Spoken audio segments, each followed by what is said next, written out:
Já está aberto? Então, Mayan, ligou lá.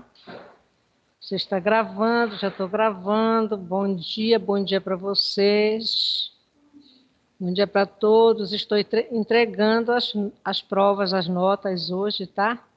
Seria interessante que todos viessem receber suas provas, porque é o momento de...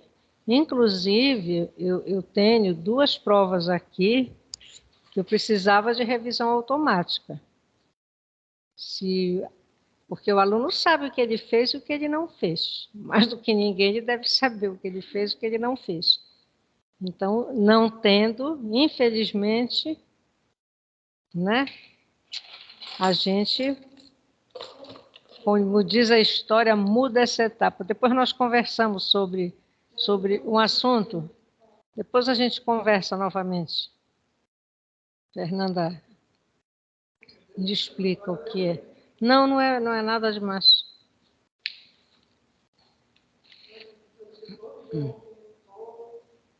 O que foi que houve ontem?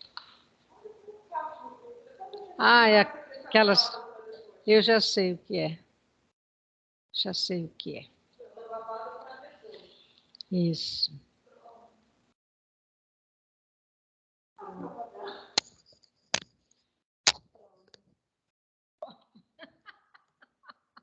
Eu entendi ela dizer, prof. Fernanda, você tirou 8. Viu? Não foi melhor ter feito? Foi muito melhor ter feito. Aqui, você tirou 8. 3 do trabalho com 5 da sua prova. Deixa eu ver logo.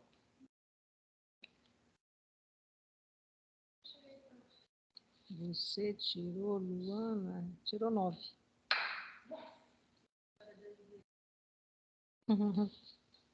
Tá aqui. Eu só vou precisar... Bom, mas eu já tenho aqui. Era bom. Eu ia fazer isso agora de manhã lá. Eu ia grampear as provas, mas ontem eu realmente não tive tempo. Bom dia, Andresa Lima. Cadê vocês, menina? Ninguém... Bom dia, professora. Tudo bom? Tudo bom, e a senhora? Tudo bem, graças a Deus. Deixa eu ver. Eu estou entregando as notas, eu estou dizendo que o ideal seria que tivessem vindo receber. Por quê? Eu tenho 2 pessoas que eu queria uma revisão automática. Então, não vindo, aí a nota será lançada. Está aqui, Luana. Então, à medida que forem chegando, eu vou entregando. Como é que a gente faz para quem está na plataforma? A nota será dada via plataforma? É complicado, porque tem... eu vou entregar porque tem muitos alunos que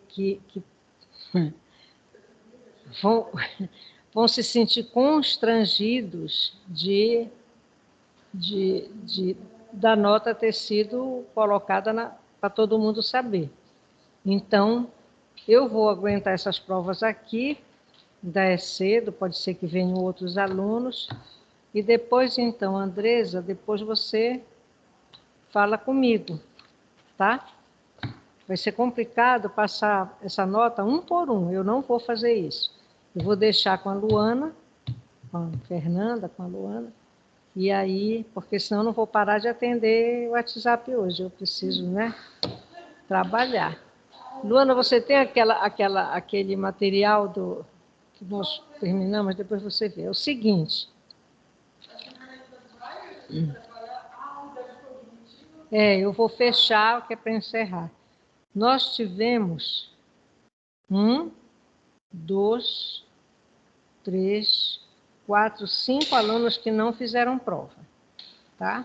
Tá aqui 1, 2, 3, 4, 5, 6 alunos que não fizeram prova. Eu tive 2 alunos que fizeram prova e não entregaram trabalho.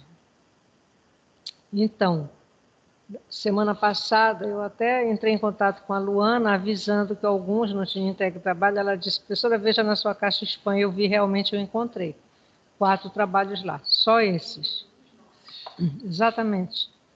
E eu fui encontrar outras coisas até do meu interesse que estava lá. Pode, né, professor?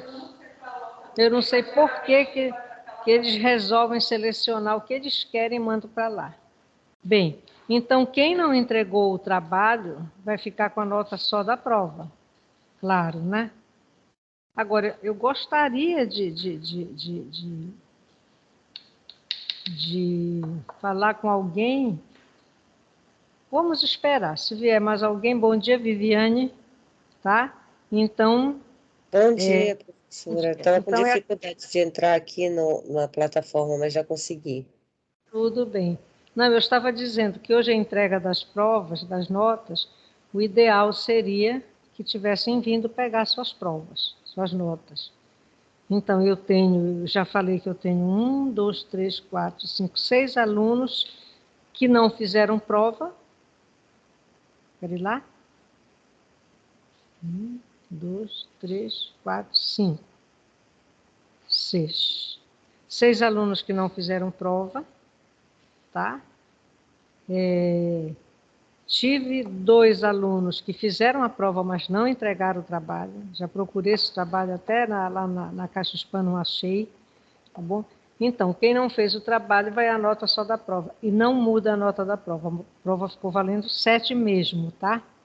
Não tem por que mudar a regra no meio do caminho. E também tive aluna que fez o trabalho, mas não fez a prova. Então, significa que esse trabalho perde o valor e quem vai para a segunda chamada vai valendo 10 pontos. Não conta a nota do trabalho. Tá certo? Eu vou aguardar por aqui, vou depois entregar essas provas para as meninas, chefe de turma, mas eu não posso passar as notas por aqui pela plataforma. Até porque, se eu fizer isso, daqui a pouco vão me acusar de constrangimento, porque eu publiquei nota na plataforma e todo mundo soube da nota.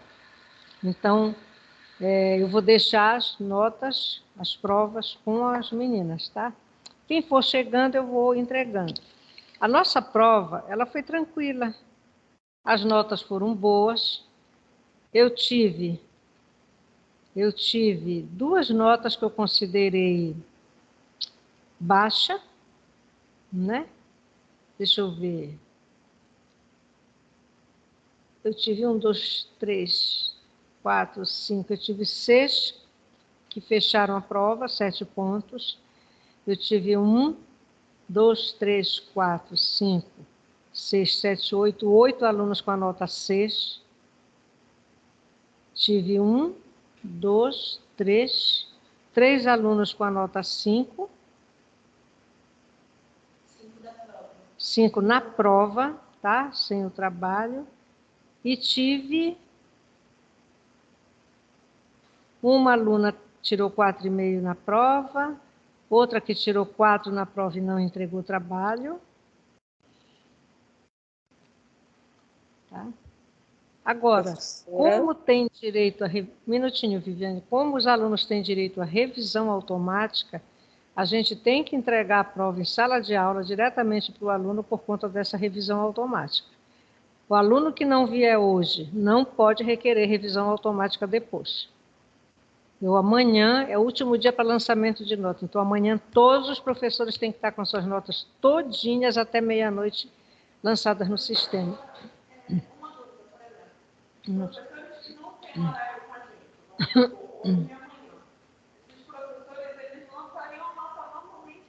Não, mas se eles fizeram a prova anteriormente lá e tiveram outra aula, eles podem passar, ou eles podem vir aqui para entregar as provas. O que ela disse? Ela falou com vocês alguma coisa?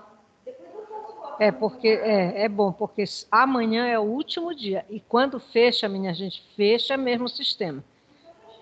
É melhor, viu? É melhor, porque eles já sabem disso. O professor antigo já sabe disso aqui. O que é que acontece? Nesse período de prova, ele tem que ficar esperando. Se ele não vai ter, eu estranho, porque é a segunda semana, né? Então, Isso, mas de qualquer forma, por exemplo, a professora Geise, quando viu, ela foi até a sala de aula, porque não ficou nenhum aluno, mas ela foi tentar alunos para entregar, tá? Mas o professor, geralmente, ele procura uma brecha que ele possa entrar, o ideal é assim, depois de prova, embora o aluno olhe zarpe depois da prova. Então, a nossa prova foi boa, né? Fiquei admirada de uma pessoa que eu acho que eu fui bem clara quando eu coloquei que destacasse 2 trechos, né, do texto, nos quais você identifica um tipo apenas das idades. Ainda pedi um, a maioria até me trouxe 2. Trouxe um para cada trecho que destacou. E eu tive aluna que só colocou a idade, mas não disse onde identificou a idade. Eu não pedi que desse o nome das idades, até porque as idades eu já dizia lá na prova. Eu repeti, né? Funcional, social, psicológica, cronológica e biológica. Claro que essas aqui praticamente todas estariam no texto. Então eu não pedi só que me desse o nome, não. Eu pedi que destacasse dos trechos do texto e que identificasse qual tipo de idade caberia ali naquele trecho e justificasse o porquê. Porque não adianta só também trazer, não colocar e não explicar o porquê. Quando nós estamos na clínica, nós não podemos ficar assim achando aqui dentro da nossa cabecinha que a situação... que a situação é essa ou aquela e não dar uma devolutiva. A devolutiva, por exemplo, na comportamental, ela é uma questão, é um item obrigatório. Nós fazemos um diagnóstico, a gente faz algumas entrevistas, fazemos um diagnóstico e damos uma devolutiva. Qualquer pessoa que vai a um profissional, seja da saúde, seja até mesmo um cabeleireiro, olha, eu quero ver aqui o meu cabelo como está. Olha, seu cabelo está fraco. É uma devolutiva, entendeu? Então, é preciso que a gente faça isso. Então, eu não posso só ficar na minha cabeça e não dizer nada. Quando a gente faz a devolutiva, a gente também propõe objetivos terapêuticos. O que é que nós vamos trabalhar? Propomos para o cliente, e isso na análise do comportamento, eu não estou falando nas demais abordagens, nós dizemos para ele o que é que nós achamos que precisa de intervenção. Bom dia, Edna. Que precisa de intervenção. Tudo bem, seja bem-vinda. Que bom que você veio. Viu? Bom dia. Então, esse mecanismo do levar, informar o cliente é importante. Até porque quando eu dou a devolutiva, aponto as situações ótimas da vida dele e as situações que, a meu ver, precisam de mudança, é um respeito que eu tenho pelo cliente e, ao mesmo tempo, eu proponho como serão essas mudanças e o porquê que ali eu avaliei que precisa de mudança, né? E essas mudanças, esses objetivos terapêuticos serão aceitos ou não pelo cliente. Eu não vou fazer uma intervenção, por exemplo, na área familiar, na vida dele com a família, se ele não concordar. Tá?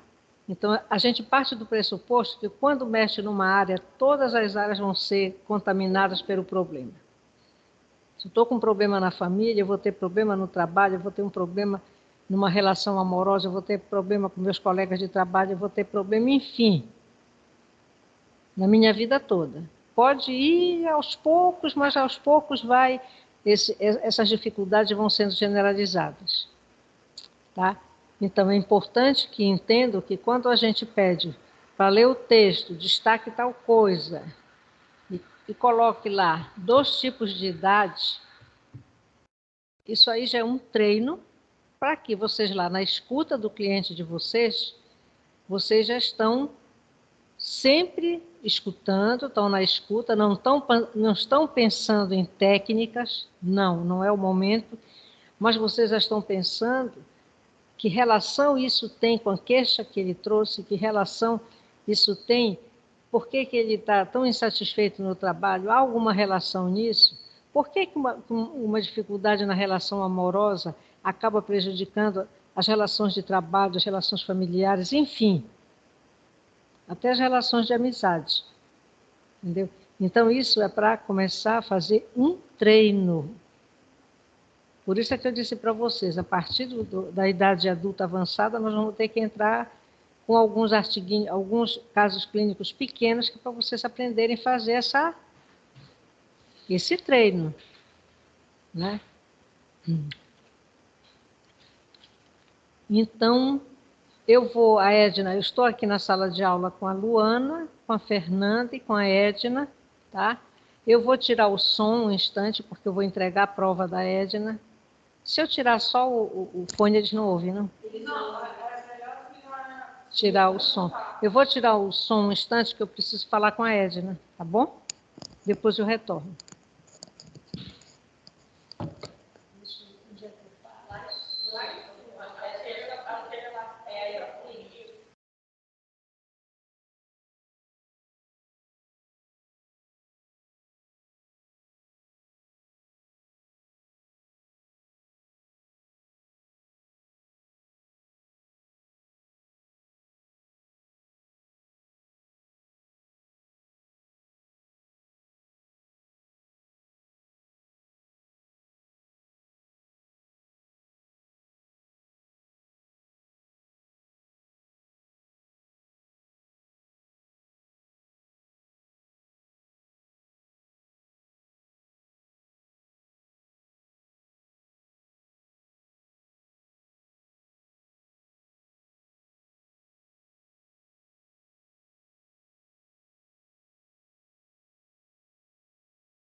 Voltando, pessoal. Pois é, então eu já entreguei as provas de quem estava aqui, já fiz a revisão automática com a aluna que está aqui, que veio receber.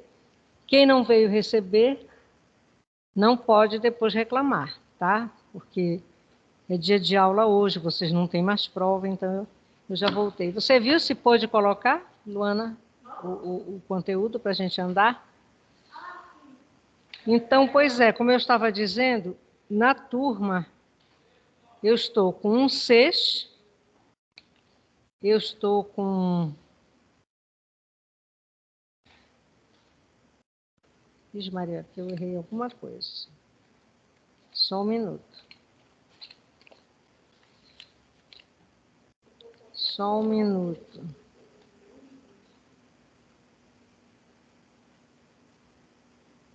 Eu tenho uma aluna que não aparece o trabalho dela, tá? Aparece somente a prova. Complicado isso. Quem é, professora? Não dá para dizer aqui. Eu tenho que dizer só para a aluna.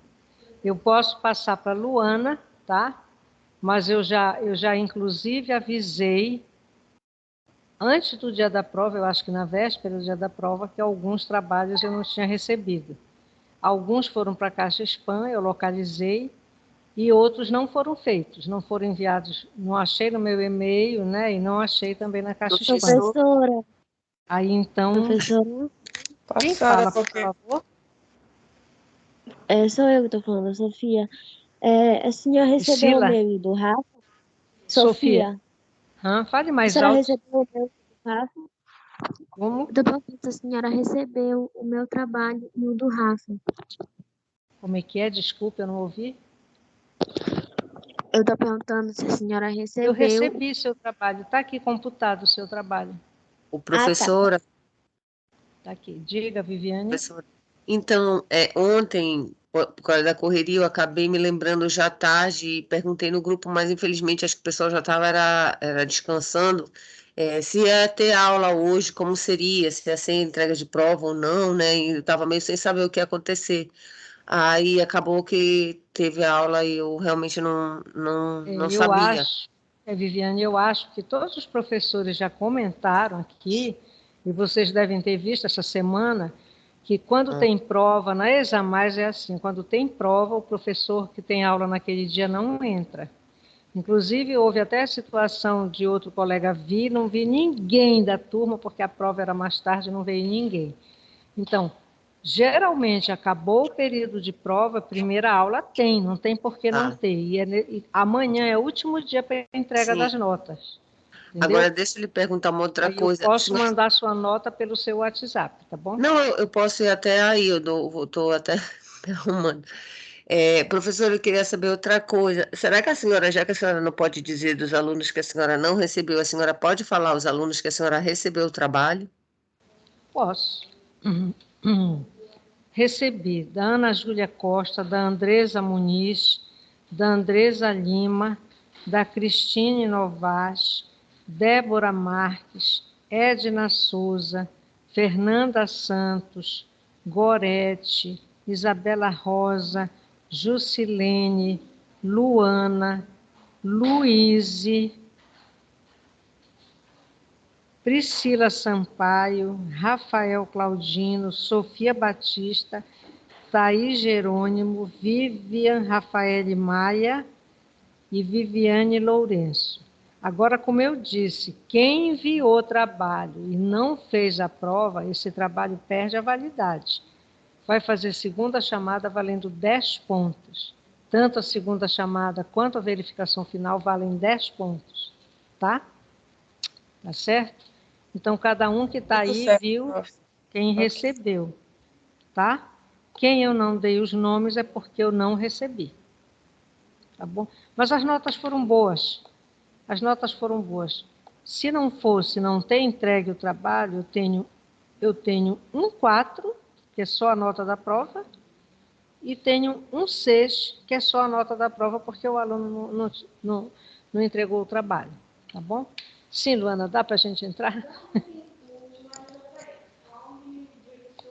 Ah, tá. É lá, vamos fechar hoje. Tá tudo certo, pessoal? Qualquer coisa que queira, eu estou disponível, tá bom?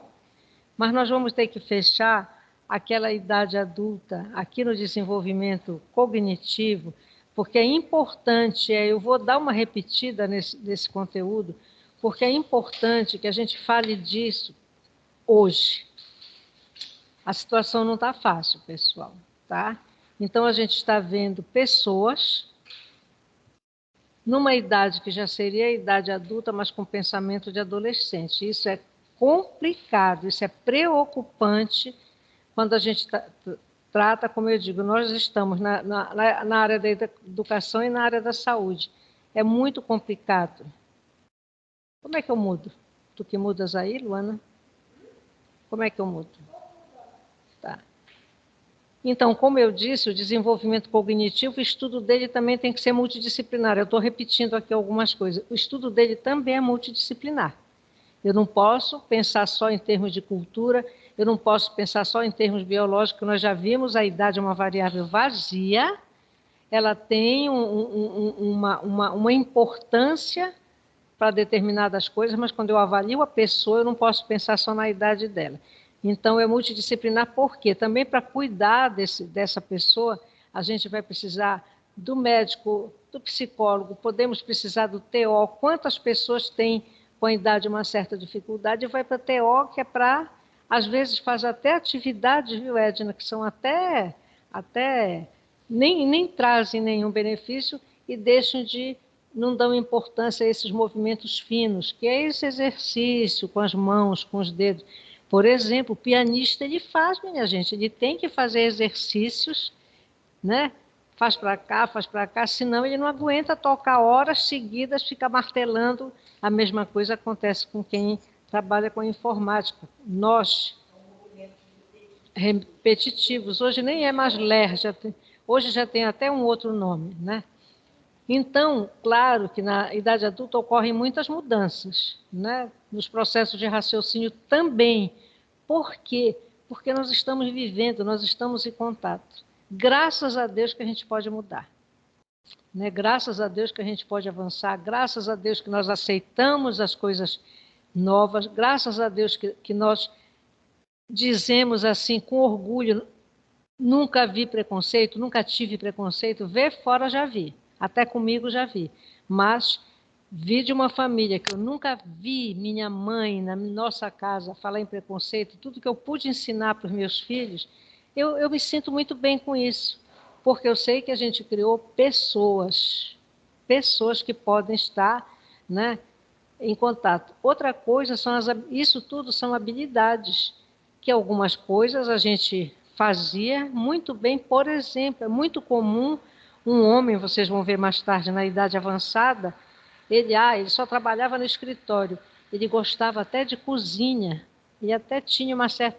Mas ele sabe, homem na cozinha, aí vinha aquelas questões, né, dos preconceitos, das coisas. Então, com a idade, ele diz, agora eu me aposentei, eu vou fazer o que eu gosto. Então, ele vive lá na cozinha, ele faz as comidas, isso não tem nada a ver com questões outras, tá certo? Então, por conta disso também, como esse raciocínio adulto, ele é multicontextual, principalmente nos dias de hoje, né, que o mundo está na nossa casa, o mundo entra na nossa tela de TV, nós sabemos na hora o que acontece lá, não sei com quem, o BBB 22 sofreu um acidente, está lá a notícia, o Putin resolve fazer guerra também, o homem aumenta o valor da conta d'água, não sei o quê. Enfim, são contextos que estão presentes hoje dentro da nossa vida, das nossas casas. Então, a gente precisa mais do que nunca estar ligado nisso. Nós não podemos avaliar, né, a coisa só dentro do meu ninhozinho ali da minha casa. Não. E assim como nós que estamos envelhecendo, imagina os mais jovens com esse bombardeio de coisas novas. Como é que eles estão, né, recebendo também?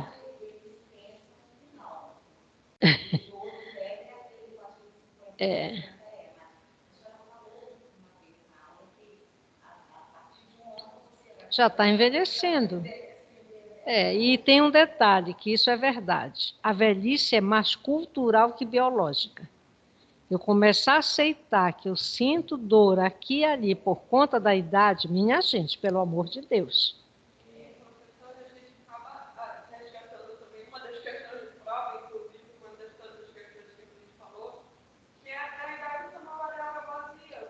Justamente.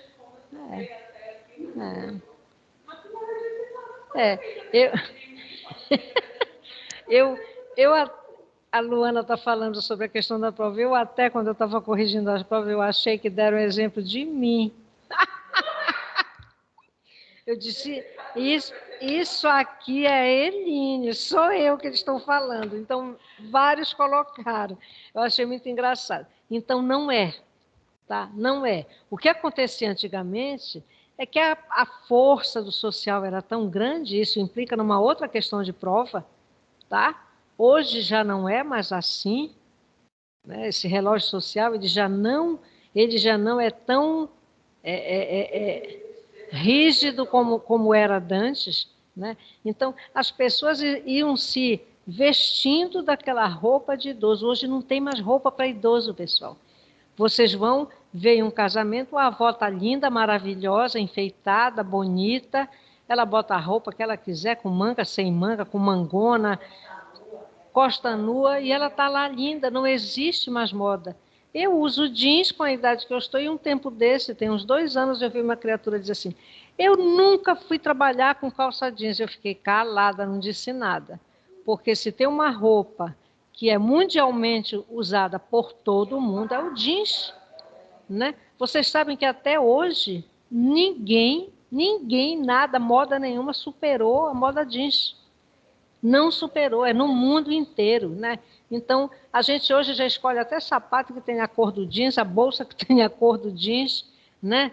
Enfim, ou seja, é multicontextual hoje até o envelhecimento.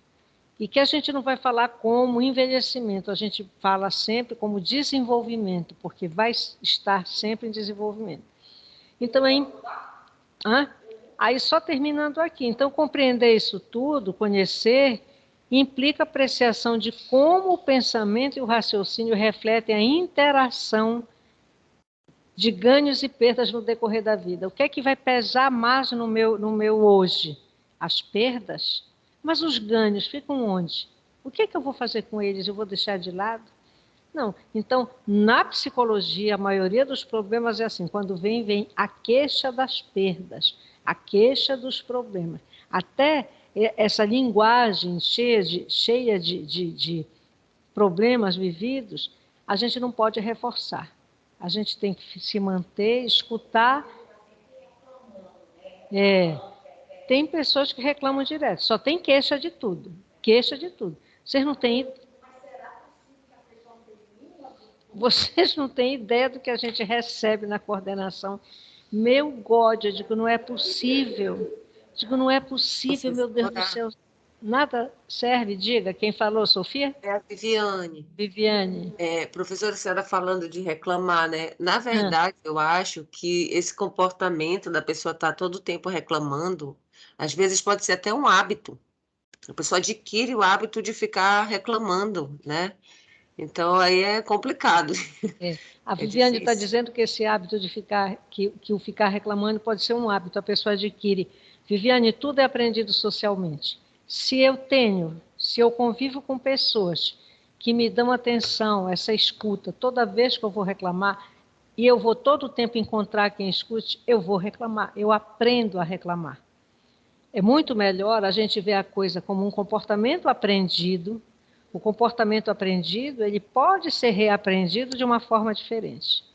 Então, se nós entendermos que aquilo lá é um hábito instalado e que não tem mudanças, minha gente, é melhor a gente dizer assim para o cliente, olha, eu não vou fazer nada, não vou cobrar nada, porque eu não posso fazer nada e não vou ficar só recebendo seu dinheiro.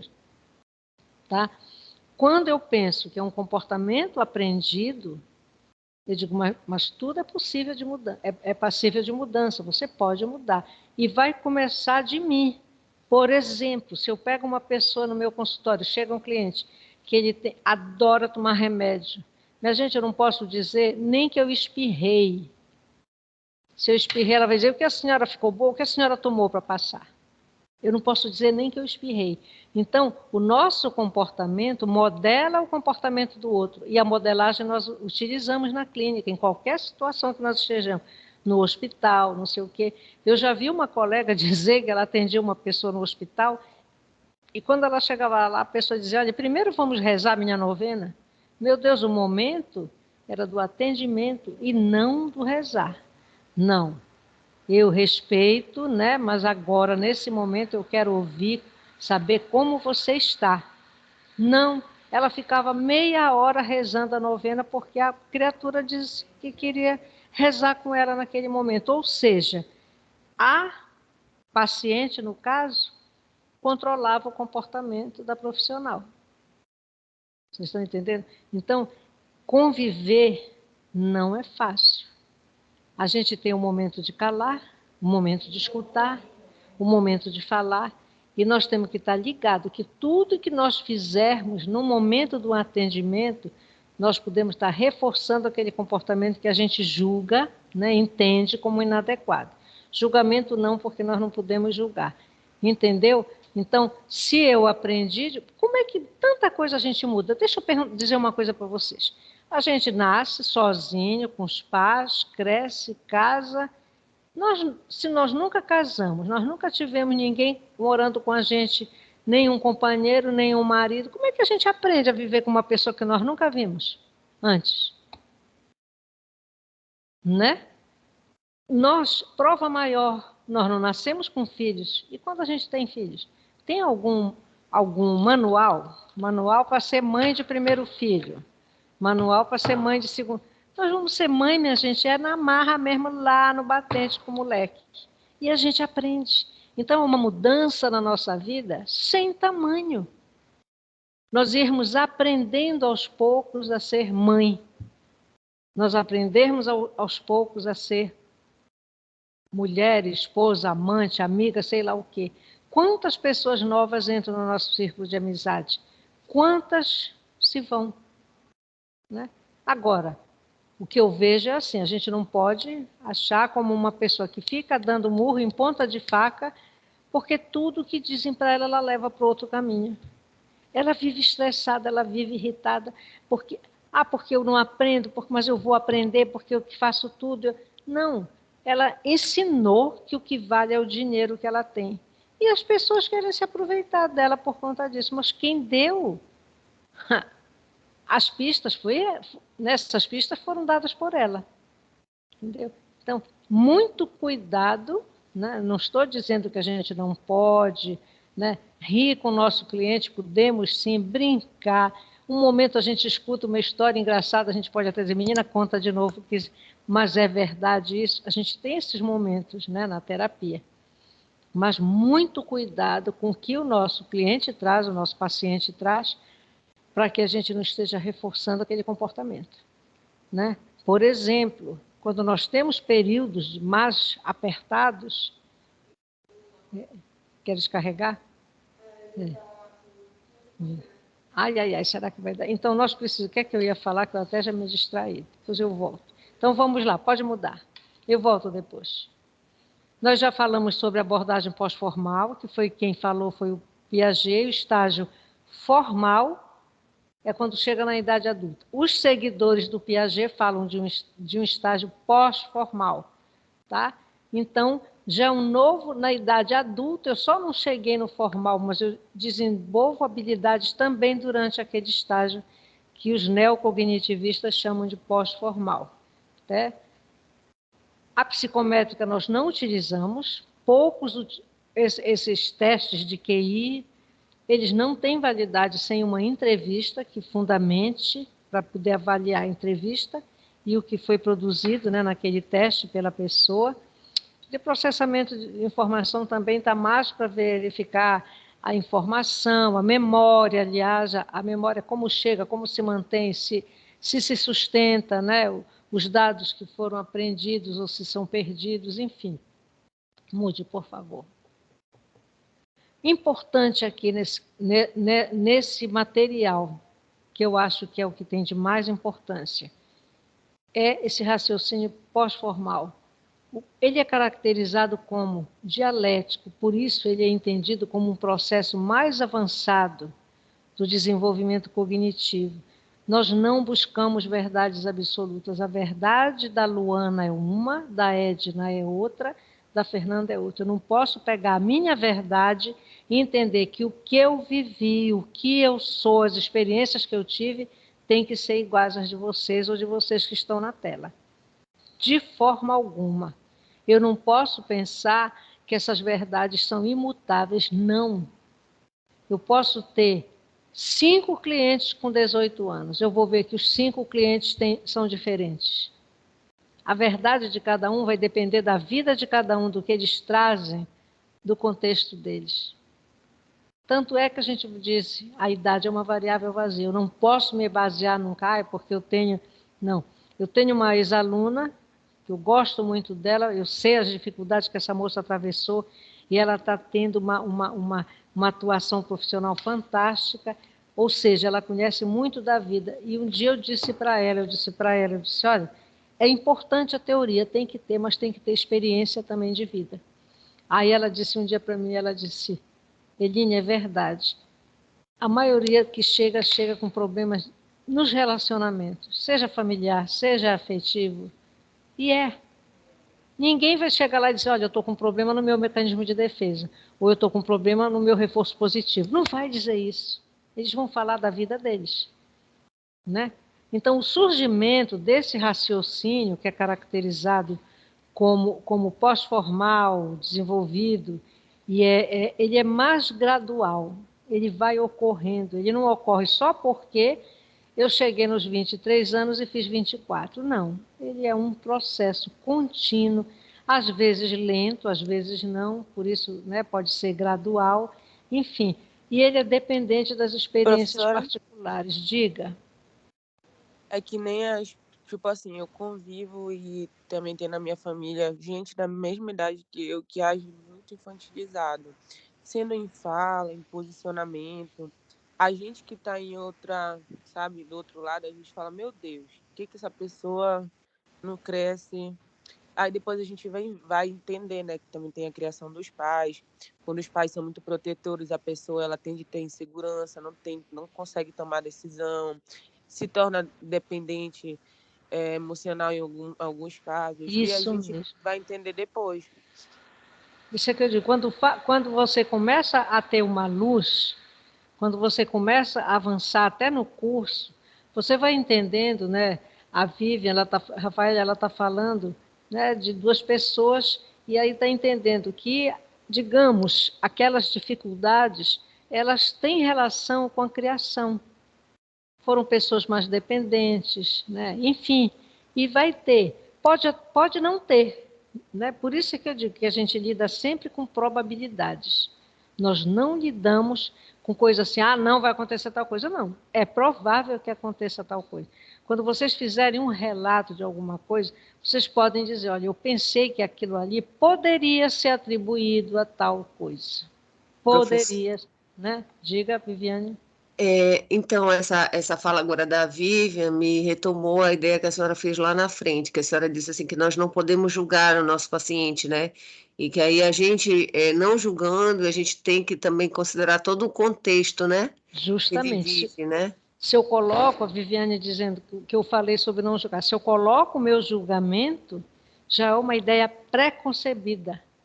É como se eu já estivesse... Tanto é que eu digo assim para vocês, no projeto lá da triagem, né, que eu fiquei na UNAMA, eu, quando fui para a clínica, eu não quis atender ninguém que eu pudesse ter feito a triagem, para já não ir com aquela ideia. Então, quando eu fazia a triagem e os meus colegas escolhiam aquela pessoa para atender, eu observava mais, até porque eu queria assim ver se aquilo que eu pensei, se realmente era o que eu tinha pensado. Porque as coisas elas vão surgindo no decorrer. Ninguém chega com uma queixa no primeiro dia e aquela queixa se sustenta o atendimento todo, não. Às vezes eu chegar a dizer no primeiro dia que eu vou para um atendimento, que não, meu problema é em casa com minha filha, com meu marido, com não sei o quê. Depois, com o tempo, a gente vai ver que aquela pessoa é muito rígida, que aquela pessoa não aceita opinião, entendeu? Então, nem sempre é o outro que é o motivo do que está acontecendo. Pode ser, mas a gente tem que ter muito cuidado, tá? Até porque, professora, é no decorrer mesmo desse acompanhamento, né, psicoterápico, que você vai fazer a pessoa refletir sobre todas as questões que ela traz e sobre novas questões que você identifica, né? Quebrar preconceitos. Por exemplo, essa pessoa que eu falo, da história do dinheiro, que ela tudo nela vem na frente o dinheiro, porque ela deu, porque ela pagou, porque ela comprou, enfim. O que ela aprendeu foi a dar importância para o dinheiro. Então, as pessoas que não têm o dinheiro que ela tem são inferiores a ela. Ela sempre fez por aquelas pessoas. Ela não mede pelo carinho, ela não mede pela atenção, pela assistência. Então, o que está acontecendo? Ela fica se queixando assim, porque a minha mãe ajudou fulano assim, e hoje não me dá um telefonema, como se tivesse obrigação. Porque deu, ela tem que receber. Se ela tivesse neto e bisneto, até o trineto tinha que estar, a pessoa viva tinha que estar fazendo, porque lá atrás, entendeu? E a vida não é isso. Então, a gente tem que aprender que algumas questões não têm tanto valor.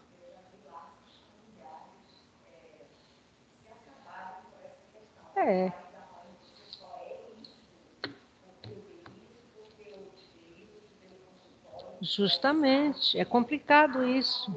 Não, se eu posso, eu faço. Olha, eu na minha casa, eu não falo o que eu faço para o meu filho, eu não falo para minha filha o que eu faço para minha filha, eu não falo para ele. Não faço, eu não falo. Não falo mesmo. Acabou, é como se eu não tivesse feito nada, porque eu não falo, eu não fiz nada. Entendeu? Se precisa de uma ajuda, eu pergunto, tu queres? Se quer e eu posso, eu faço. Mas eu não vou dizer para o outro que eu fiz. Já é natural. O ciúme e a inveja, vocês podiam pegar, tem um livro da Melanie Klein, que eu não posso emprestar para vocês, porque eu emprestei e não recebi meu livro de volta. A Melanie Klein, ela fala muito bem sobre o ciúme e a inveja.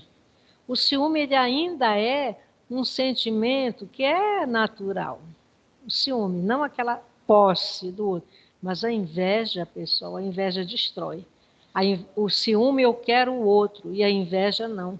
Eu quero o que o outro tem, eu quero aquele lugar do outro. Então eu destruo esse outro para chegar lá. Terrível isso, né?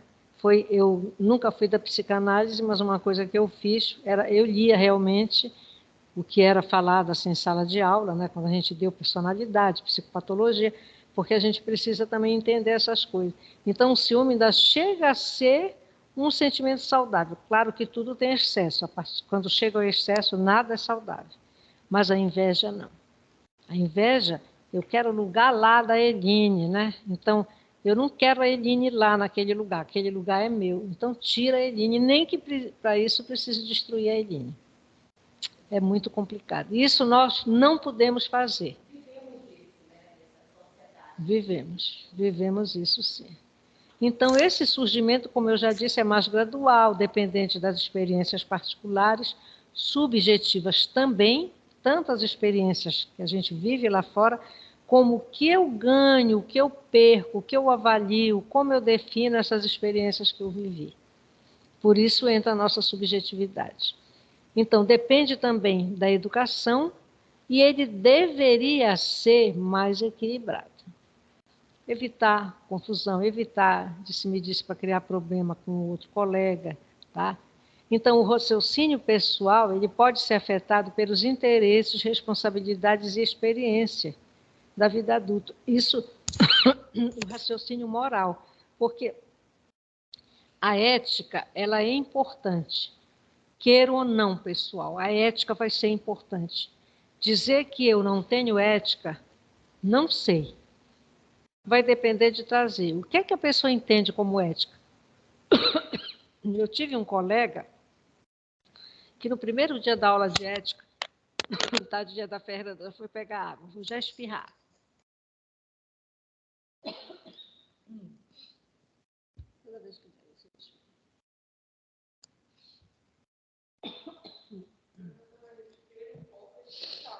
Ele, no primeiro dia de aula de ética, eu já disse isso para vocês, até eu acho.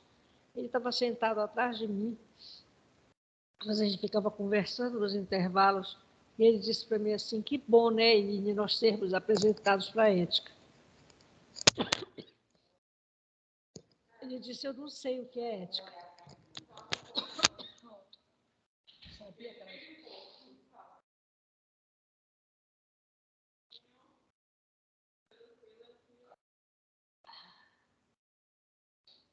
Toda vez que dá isso, eu dou 3 espirros, dessa vez eu espirrei.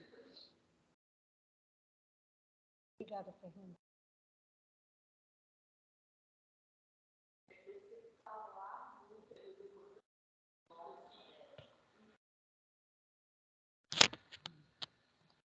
Viu?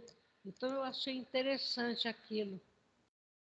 Ética profissional é uma coisa, mas a ética na vida é outra coisa.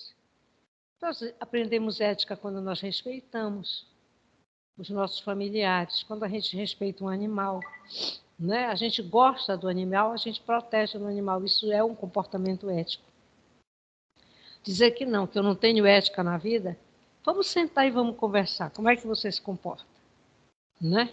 Porque nós todos precisamos, sim, dela. Quando eu trato bem a pessoa lá que limpa a minha casa, cozinha para mim, existem normas éticas para isso também. Bem, uma pessoa que não tem nenhum sentido de ética nem de moral, aí não tem psiquiatra que conserte, tá? Não tem psiquiatra que conserte, muito menos psicólogo. Eu já estou querendo dizer outra coisa, Edna. Já estou querendo dizer que isso é outra coisa. Então, vamos lá. Continuando. Né? Então, a educação superior ela é importante. Né? Na educação superior, muitas coisas vão sendo descobertas, né, durante o curso. Algumas podem piorar a pessoa, a gente não vai dizer, ela deveria melhorar as pessoas, mas infelizmente para alguns não. É porque tem assuntos que a gente não pode nem comentar assim aqui, que eu acho que seria muito interessante falar. Então, a educação universitária ela aprofunda o conhecimento e torna as pessoas mais tolerantes em relação a concepções políticas, sociais e religiosas. Nunca nós vamos discutir com o nosso cliente sobre a religião dele. Pelo contrário. Minuto que a dona Regina... Deixa eu ver o que ela tem. Oi, dona Regina. Oi, dona...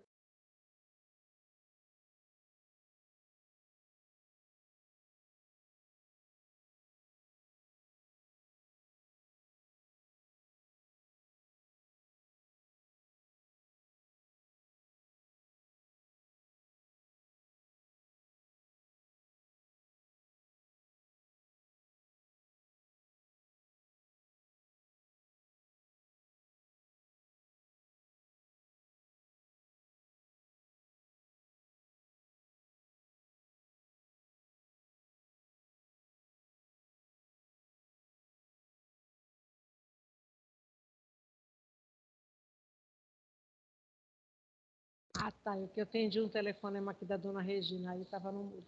Então, nós não vamos discutir religião, absolutamente, de forma alguma. Professora, Oi? desculpe lhe interromper, a senhora pode aproximar o microfone? É porque está meio longe. Tá bom? Melhorou? Melhorou um pouco. Obrigada.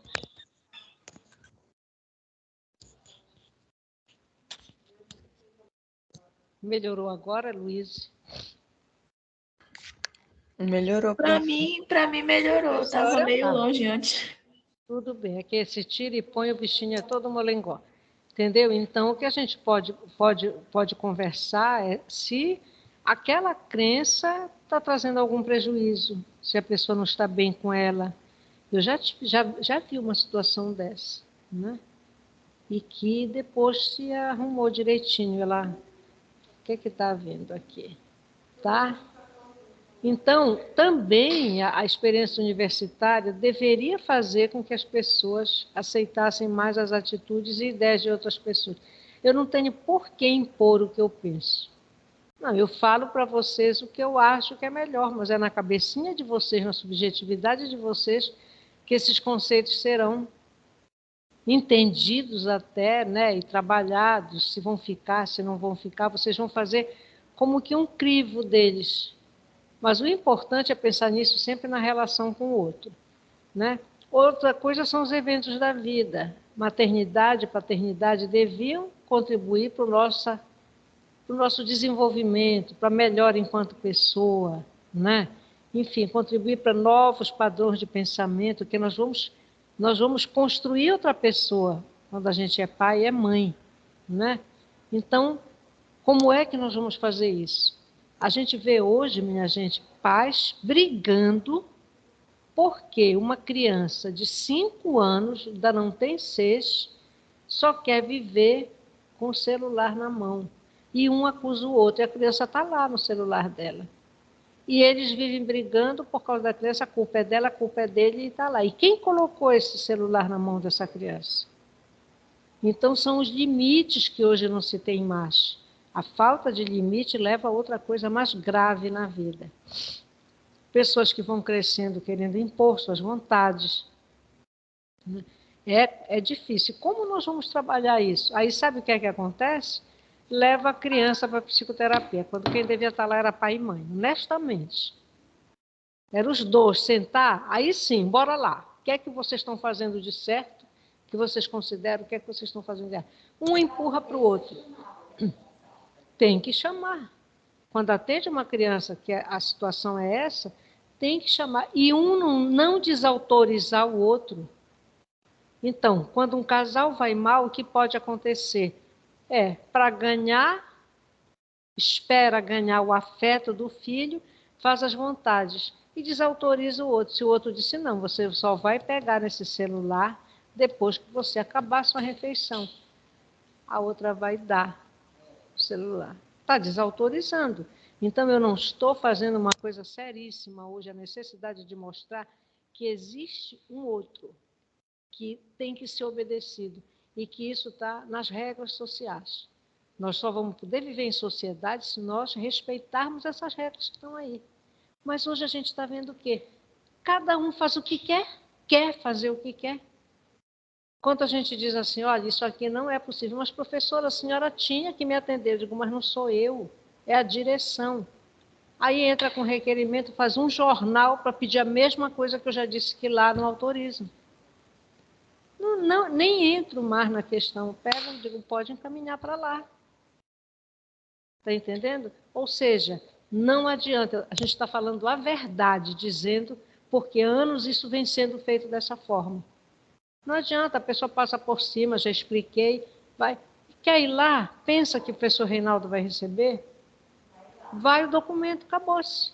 Ah, mas eu não vou entrar, não, nessa história. Mas por quê? Porque eu venho fazendo da vida assim. Tudo que eu quero eu tenho que ter, tem que ser. E está aí. No primeiro momento que alguma coisa séria para a pessoa não for atendida, a pessoa surta. Francamente. Então, esses eventos da vida, como a perda do emprego, o fim de uma relação, uma viuvez, a perda de um filho, enfim, né? Tudo isso, eles podem fazer com que as pessoas pensem sobre o significado realmente de suas vidas, da importância, né? do bem viver, né? Do relacionamento com as outras pessoas, que vida que eu tenho. Enfim, é uma coisa que, infelizmente, às vezes vem pela via, né? do sofrimento, quando não deveria vir, deveria ser alguma coisa avaliada para evitar isso. Nós não podemos ficar funcionando, nos comportando só por reforçamento negativo, fugindo de problema. Mas nós também precisamos prever o problema. Nós só vamos ter controle de doença se nós prevermos que tais comportamentos eu vou ter uma vida mais saudável. Mas, se eu vivo na rua, se eu bebo de quinta a domingo, se eu não me alimento direito, Se eu vivo me estressando e tudo, claro que eu vou adoecer. Então, a situação do outro depende dele, não depende de mim. Quer conversar? Vamos conversar. Mas é assim. Tem pessoas próximas da gente que não querem saber da gente. Quando se aproxima, a gente já sabe. Tem alguma coisa na história. Eu tenho uma pessoa que eu conheço na palma da minha mão. Ela é ausente. Mas quando começa a chegar coisinha de mensagem pelo WhatsApp, vem alguma coisa atrás. Batata. Chega alguma... Porque é a forma de funcionar. Eu agrado, porque eu acho que eu agradando, ela vai fazer o que eu quero. O interesse fala mais alto. Então, gente, né? Então, pule aí, por favor. Aí, essas 3 formas, eu parei aqui, naquela última aula, que ele fala de 3 formas, que é a analítica, a criativa e a prática. Essas 3 formas, tá? Elas estão juntas, elas não estão uma separada da outra. Eu preciso, né, que eu tenha esses processos mentais que me favoreçam a aprendizagem, a memorização e o raciocínio. Para isso, se eu estou numa sala de aula, eu preciso estar atenta. Eu fui a uma missa de 7º dia, de 1 ano, no sábado. Meu Deus do céu, 2 pessoas conversavam e alto, a missa inteira. Bom dia, Cristina. A missa inteira. Menina, aquilo incomodava. A voz delas, das 2 juntas, elas falavam quase... Era quase da altura da voz do padre que estava com o microfone. Então, como é que eu estou prestando atenção se eu estou todo o tempo aqui, né, no tititi? Tá? Então, vai incluir esse aspecto analítico, né, da inteligência, e inclui todas essas questões que estão aqui. O aspecto criativo é importante, né, que é a capacidade de sermos intelectualmente flexíveis e inovadores. Vejam só, vocês se deparam numa situação de atendimento que muitas das vezes não exige a teoria, exige a criatividade. O que é que eu vou utilizar para eu chegar onde eu quero? Tem uma teoria que embasa o meu trabalho, mas a teoria não me diz assim, olha, faça isso, que vai acontecer aquilo, aquilo. Não. Às vezes eu preciso, o que é que eu vou, né, usar agora para que tenha essa resposta? Então, a criatividade ela é importante. Se bem que a gente, às vezes, fica numa história de se preocupar e é o que eu estava dizendo, a gente lida com pessoas muito refratárias atualmente. Você pode fazer a mudança que fizer, parece que aquilo ali não ressoa, bate e volta, não resolve, né? Então, esse aspecto criativo ele é necessário em muitas circunstâncias da vida. Uma pessoa está falando com a gente alguma coisa, está alterada, não sei o quê, como é que eu vou falar com ela para que ela... Aí começa a aumentar o tom de voz. Uma estratégia que a gente utiliza é baixar o nosso tom de voz. Para que a pessoa tenha uma certa dificuldade em nos escutar, ela vai prestar atenção, porque a gente está... Se nós gritarmos igual, daqui a pouco ninguém se entende, tá? Justamente. O aspecto prático, né? É nós nos adaptarmos às demandas contextuais daquela situação, daquele momento. Ei, o que foi que houve aqui, Luana? Aí o teu celular. Daquele momento, né? E aí o que ela diz aqui, para alguns isso aí se aprende na escola da vida. E para muitos acham que só melhora com a idade avançada. Não necessariamente. Nós temos pessoas muito jovens, eu vi isso no grupo que a gente tinha, de lá dos projetos, nós tínhamos pessoas muito jovens que tinham uma capacidade incrível para dar conta daquelas situações. Olha aí, Luana, tá? Então, não significa que a idade só vai ser... Que é isso, não. A gente está vivendo até chegar lá, que vocês vivam 100 anos, né? Tá bom? Mude aí, por favor. E o Gardner vai falar em 8, né? Que é a inteligência multidirecional. Nós precisamos de aptidões para diversas circunstâncias da vida. Vai mudando. Mude de novo, por favor. É que aqui não está mudando. Mude, por favor. Mudou? Não. Contextual. Não, volte, por favor, que eu não vi. contextual, tem situações que têm a ver com aquele contexto, tá? Então, muitas questões, né, podem envolver, mas nós temos que partir que aquele sujeito, que aquela pessoa é única, embora aquele contexto interfira de várias formas na vida dele. Né?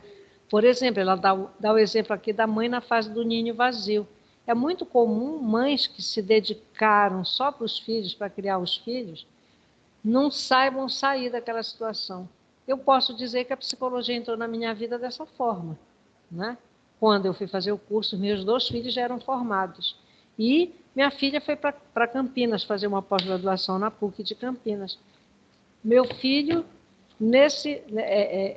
trabalhando, praticamente eu ficava só em casa o tempo todo, meu marido também trabalhando. E eu comecei a sentir. Ou seja, alguma coisa que eu já tinha tido, que já vinha lá dando uns sinaizinhos, mas que se acentuou nesse momento, claro que junto com outras questões da minha vida. Né? Então, é o que eles chamam de fase do ninho vazio, é quando essa mulher fica só e dedicou a sua vida só para casa, para a família, para os filhos, e aí vem aquela, né, coisinha chamada... Ela fez a vida dela só dentro daquilo ali, daquele ninho. Quando ela vê vazio, né?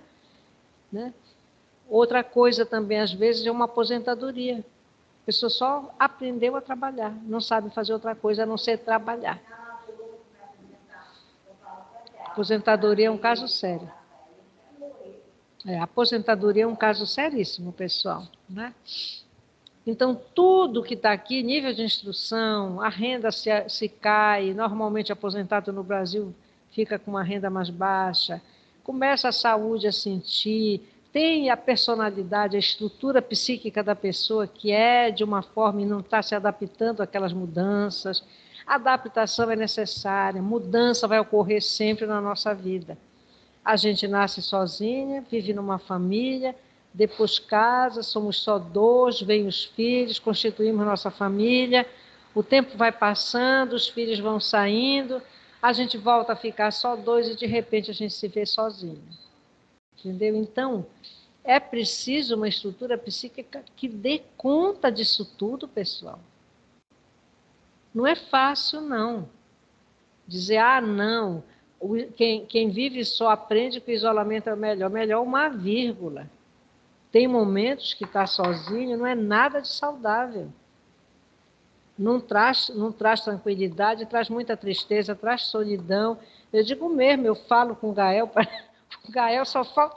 Daqui a uns dias eu vou descobrir o Gael conversando comigo. Se bem que ele conversa, o bandido. Sobe na cama, vai para o meu travesseiro, me acorda antes de 5 da manhã, vai para a janela, fica reclamando que quer ir para a janela, chove, eu fecho mais a janela. Mas ele quer 5 da manhã, está de novo lá no puleiro dele na janela. Aí ele fica, miau, miau, miau. Eu digo, puxa, Gael, tu também não dás folga, né? Eu já estou de madrugada falando com o Gael. Né? Então, preencheu minha vida? Preencheu sim, em parte preencheu. E é interessante, se eu tenho alguma coisa, ele vem junto de mim. É como se o animal... E eu vi hoje que estão utilizando cães para tratamento de criança, né, com autismo. Então, apareceu no jornal da Globo hoje cedo. Como eu assisto o Jornal da Globo, eu vejo terminar o Jornal da Globo. Aliás, não foi no Jornal da Globo, não, foi no jornal local. Eu acho que já foi no local, tá? Que falou. Então, isso aí, outra coisa importante é a plasticidade, tá? Nós temos essa capacidade plástica de regredir, de avançar. A regressão ela pode acontecer no momento que nós estamos fragilizados por qualquer coisa. Então, a gente regride, a gente se acomoda, a gente quer estar mais no sossego, a gente, sabe, tudo não quer barulho, mas daqui a pouco a gente retoma a nossa vida, nossas atividades. Tá? Então, se nós paramos, nós podemos perder essa capacidade. O nosso cérebro, por sinal, eu até coloquei ontem um congresso de neurociências que vai haver aqui em Belém, eu recebi, coloquei no grupo. Eu acho que é interessante, eu acho que o futuro da humanidade vem de lá, vai vir das neurociências. Porque esse cérebro que ficou um tempo desconhecido, era uma caixa preta, né? a gente vê que é ele que comanda tudo. Então, vamos lá ver até onde ele pode nos ajudar. Não é isso? Está ajudando, na verdade. Então, Dantes dizia, quando eu fui fazer meu vestibular, eu estava na sala de aula, num curso de vestibular, e tinha uma moça que eu gosto dela, mas eu passo anos sem falar com ela. Ela não mora em Belém, ela mora em Castanhal. E aí, falando, ela disse, Eline, que pena, né, que você com essa idade, daqui a pouco você não vai mais aprender nada. Aí eu olhei para ela, eu nunca tinha ouvido isso, primeiro que na minha família o povo morre muito velho, né? Aí a gente estava tendo uma aula de biologia. Aí eu levantei meu dedinho. Eu disse, professor, me diga uma coisa, me explique, porque senão eu vou me embora, porque eu não sei mais o que eu estou fazendo aqui nessa sala de aula. Minha colega está dizendo assim, ela disse, absolutamente. Hoje nós não sabemos até onde a gente tem essa capacidade. Antes se achava que os neurônios só morriam, hoje isso já não é mais.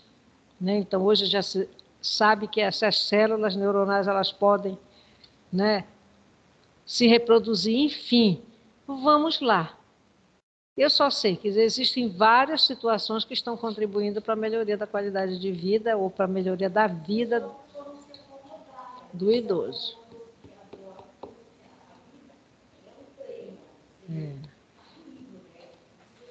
A vida é um treino. Não, a Edna está dizendo uma coisa que é verdade. A gente precisa de objetivos, pessoal. Por isso que nós, todo o tempo, a psicoterapia, ela dá jeito na vida, mas ela não dá jeito para sempre. Ela dá jeito naquele período. Antigamente, a pessoa passava 15 anos, 18 anos fazendo análise. Quem tem dinheiro hoje para isso? Se o psicólogo fosse viver só da clínica, estava ferrado. Que bom que ampliou, a gente tem áreas várias hoje que o psicólogo pode trabalhar, né? Mas não é fácil. Então, a cognição como perícia, fechando, que já está na nossa hora, ainda não tem ninguém aí. Não, a Geise não. Hoje é Geise ou é o professor Hildo? Professor Hildo, ele chegando, né? Então, a gente sabe que nós podemos selecionar alguma área que nos soa melhor, que nós achamos que nós vamos ter o melhor desempenho. É possível, né? Então, é por isso que ele diz, fala do especialista, tá? Que é alguém que é mais habilitado nessa ou naquela área, né? Ele se apoia no contexto, na experiência acumulada, ele pode ser mais intuitivo, ele pode utilizar de melhores estratégias, tá? Mas muito cuidado com esse especialista. Não significa que eles não estão falando daquela pessoa que aprende o que não é bom para a sociedade, não. Aqui é no sentido do que traz benefício para a sociedade, tá? E existe forte evidência em favor de certos declínios cognitivos relacionados à idade. Entretanto, as diferenças individuais são muito mais importantes do que a idade cronológica para se determinar o curso de desenvolvimento. Entendeu? Então, nós podemos utilizar de estratégias.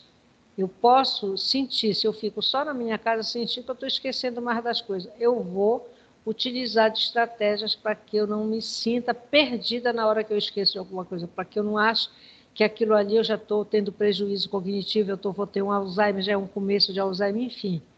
Na minha casa é grande para mim, eu perco minha gente. Meus óculos todo dia. Eu vou na cozinha, aí eu deixo o óculos, a cozinha é lá embaixo do fio para ir para o meu quarto, eu tenho que passar a casa toda, quando eu chego lá em cima, cadê os óculos que eu uso em casa?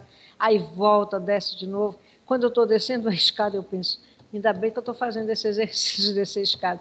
Quando eu subo, eu digo, esqueci, não sei o que, volto, o carregador do celular, desce de novo.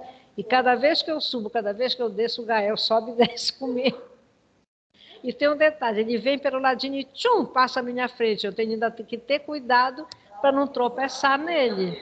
Entendeu? Então, é assim, é bom, não é? Tem dia que eu corro mais, tem dia que eu corro menos. Ainda tem algum aí desse? Acho que não, né? Não, né? Então, o desenvolvimento... Não. Sei. Eu acho que o psicossocial nós já demos lá atrás, né? Nós trocamos, invertemos, entendeu? Então, nós fechamos aqui todo todo o desenvolvimento biopsíquico, tá? E que a gente tinha, sobrou, que não entrou na prova, não vai mais entrar na prova, mas preste atenção para esse material, que ele é interessante. Ele é interessante até para entrar na idade adulta avançada, que a gente começa quarta-feira.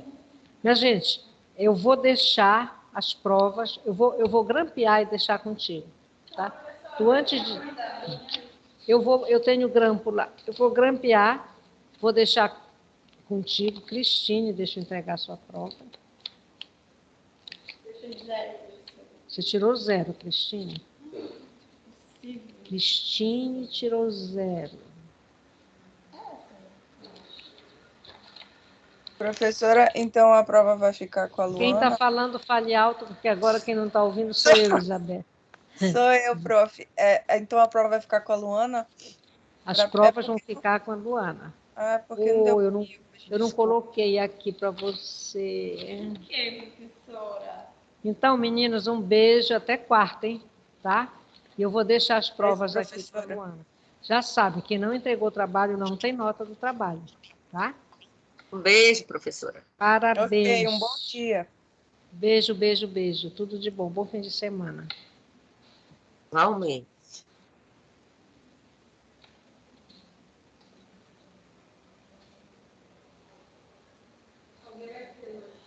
Peraí. Parabéns. Obrigada,